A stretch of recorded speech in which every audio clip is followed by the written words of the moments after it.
इसे चमत्कार ही कहा जाएगा कि आपका दिमाग काम करना बंद कर दे और एक हफ्ते बाद फिर से चलने लगे। अमेरिका में ये चमत्कार एक भारतीय छात्रा के साथ हुआ है। आकाशीय बिजली गिरने के बाद लगभग ब्रेन डेड हो चुकी छात्रा का दिमाग फिर से काम करने लगा। पूरा मामला क्या है और कैसे हुआ ये चमत्कार आपको बताएंगे। नमस्कार, आप देख रहे हैं जनभावना टाइम्स। आपके साथ मैं हूं अंकिता। अमेरिका के ह्यूस्टन में आकाशीय बिजली गिरने से भारतीय छात्रा कोमा में चली गई थी। वो एक हफ्ते तक कोमा में रही। उसके दिमाग ने काम करना बंद कर दिया था। एक तरह से ब्रेन डेड हो गया। हालांकि उसका हृदय काम कर रहा था। डॉक्टर्स ने एक हफ्ते तक इलाज किया और इंतजार किया। करीब एक हफ्ते इंतजार के बाद छात्रा को होश आया। वो फिर से जीवित हो उठी। उसके इस तरह से वापस आने से डॉक्टर्स भी हैरान हैं तो खुश भी हैं। हालांकि अभी वो अस्पताल में ही है। डॉक्टर्स ने कहा कि अब छात्रा के ठीक होने की उम्मीदें बढ़ गई हैं।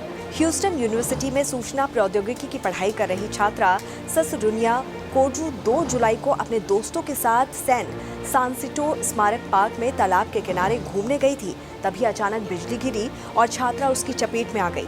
आकाशीय बिजली की चपेट में आने से भारतीय मूल की छात्रा गंभीर रूप से झुलस गई। उसकी हालत बेहद खराब थी और उसका बच पाना भी मुश्किल लग रहा था। वो जीवन मौत के बीच संघर्ष कर रही थी, लेकिन अब उसकी हालत में सुधार हो रहा है और वो अपने आप सांस ले रही है और उसे वेंटिलेटर से भी हटा दिया गया है।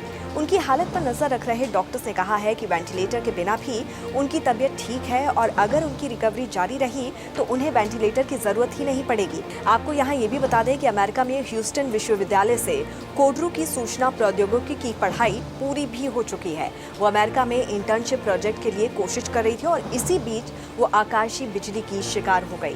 25 वर्षीय भारतीय मूल की छात्रा की सेहत में अब सुधार हो रहा है और वहीं कोडरू का परिवार हैदराबाद में रहता है। वो बेटी की खबर सुनने के बाद से अमेरिका आने की कोशिश कर रहे थे। वीजा मिलने के बाद अब जल्द ही परिवार अमेरिका पहुंच जाएगा। तो वहीं परिवार बेटी के इलाज के लिए रकम जुटाने के लिए गो फंड मी के जरिए अपील भी कर रहा है। परिवार ने लोगों से आग्रह किया है कि वो सभी कोडरू के इलाज के लिए हर संभव मदद उन तक पहुंचाएं, जिससे छात्रा जल्द से जल्द स्वस्थ हो जाए। तो इस पर आपकी क्या राय है, जरूर बताइए। जुड़े रहिए जनभावना टाइम्स के साथ। नमस्कार।